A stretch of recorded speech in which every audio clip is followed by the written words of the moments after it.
Question au gouvernement. La parole est à Monsieur Frédéric Reiss. Merci Monsieur le Président. Chers collègues, ma question s'adresse à Monsieur le Premier ministre.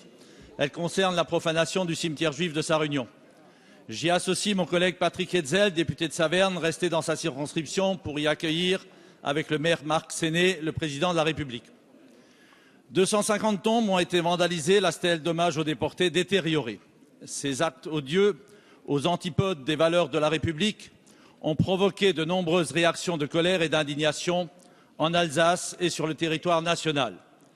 Nous tenons à affirmer notre compassion et notre solidarité avec les membres de la communauté juive meurtrie et atteinte au plus profond d'elle-même.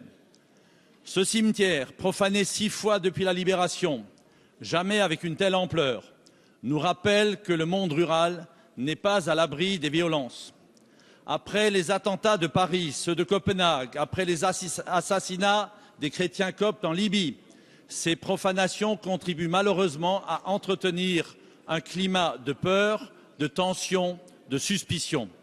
Aussi, ces actes doivent-ils être condamnés avec la plus grande fermeté.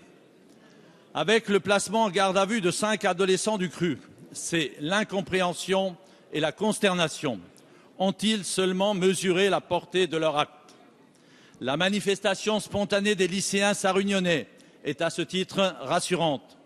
Plus que jamais, la mobilisation de l'école se révèle indispensable dans la transmission des valeurs de respect et de tolérance. Monsieur le Premier ministre, quels enseignements peut-on tirer des événements et de la cérémonie qui vient d'avoir lieu au cimetière juif de Sarre-Union?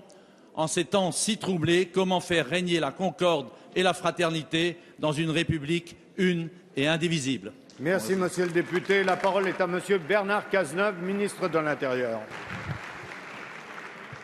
Monsieur le député Frédéric Reiss, nous étions ce matin avec le président de l'Assemblée nationale, le président de la République, le président du Sénat à Sarre-Union, en présence de l'ensemble des élus alsaciens et aussi de la jeunesse de ce village et de cette région, qui était venu dire son indignation et son horreur de ce qui s'était produit. Ce que nous avons découvert avec le président de la République, le président du Sénat, le président de l'Assemblée nationale et les élus alsaciens rassemblés, toutes tendances politiques confondues, était terrifiant. Une profanation de plusieurs centaines de tombes qui manifestaient d'une grande violence et aussi, pourquoi ne pas le dire, de ces haines qui rongent la République de l'intérieur, de cette inconscience lorsque les comportements sont dictés par le seul instinct de la violence.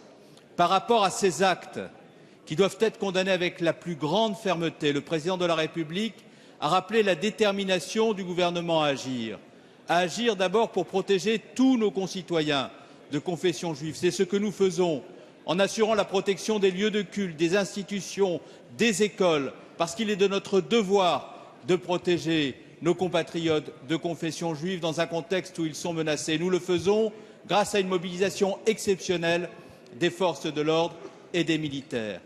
J'ai également donné une instruction très claire au préfet de porter plainte systématiquement en vertu de l'article 40 du Code de procédure pénale lorsque des actes antisémites sont constatés sur le territoire du ressort de leurs compétences. Il faut le faire systématiquement, il faut le faire de façon extrêmement ferme.